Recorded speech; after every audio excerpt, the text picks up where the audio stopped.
Right now, the House Foreign Relations Committee is holding a long-awaited hearing on the U.S. withdrawal from Afghanistan. Secretary of State Antony Blinken was subpoenaed to testify, but given that he's attending the UN General Assembly, it's unlikely that he'll appear, which means it could turn into a contempt of Congress battle. Joining me now with the very latest is CBS News congressional correspondent Scott MacFarlane. So, Scott, we do have live pictures up where we potentially might see House Speaker Johnson step to that podium. But let's begin our discussion with what is the latest on this hearing. What are you hearing from your sources? The House Foreign Affairs Committee has prepared a memo to try to argue why they should hold the Secretary of State in contempt of Congress, which is a provocative thing to do, but not the first time the Republican-led Congress has tried to find members of the Biden administration in contempt for not satisfying their schedules or answering all the questions they've asked. It's not on a road to prosecution, as some contempt of Congress cases have been in the past. That's not this type of case in this type of dynamic and in this type of moment.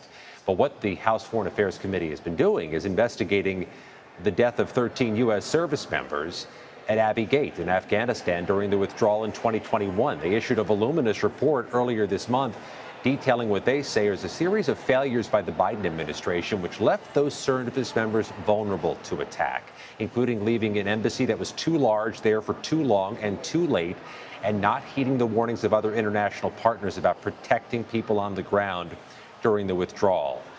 The Democrats on the House Foreign Affairs Committee have released their own findings, blaming the Trump administration for putting a date certain on the calendar for a U.S. withdrawal and for not doing enough to ensure the Taliban wouldn't take such a hard line and taking over the country. This is a back and forth that will continue, Vlad, but in this day, at this moment, the back and forth includes the House Republicans on the Foreign Affairs Committee alleging the Secretary of State is in contempt of Congress for not showing up at their date of choice. And Scott, tomorrow a vote is expected to extend the government shutdown deadline to December 20th, which is also the last day of Congress. What kind of a dynamic does that set up, and what's included in this proposal?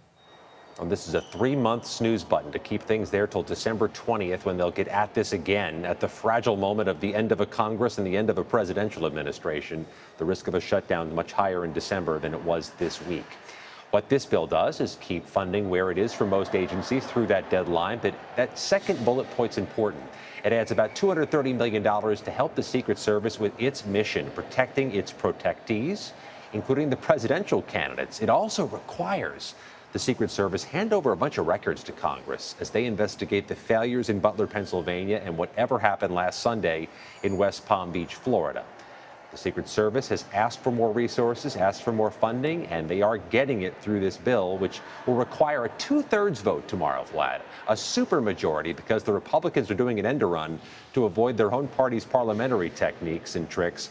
They're going to try to get this through with an overwhelming majority of both parties. They're on a glide path to do that, with Democrats helping keep the government open. And Scott, one of the things that we saw in that last battle was an attempt by House Speaker Johnson to include language regarding immigration, also language specifically regarding voter integrity, election integrity. Is that at all still on the table, this election integrity stuff that they've been talking about? Because I think there was some kind of political maneuver there to include that in the bill so that if the Democrats voted against it, then the House Speaker could say, well, you see, Democrats aren't for election integrity. They didn't have, and they never had the leverage to get that thing passed. They didn't have the upper hand. They need Democratic votes to keep the government open. And for Democrats, that bill was a non-starter because it's already illegal for undocumented immigrants to vote in federal elections. It doesn't actually happen, and it just fuels baseless conspiracy theories. It was never going to become law. But yeah, I think you crystallized it well. The House Speaker has given his vulnerable incumbents and his Republican challengers seeking to oust Democrats something to message on the campaign trail over the next 43 days, saying Democrats technically voted against a provision to make it illegal for undocumented immigrants to vote in federal elections. That could have some visceral connection with some voters in battleground districts.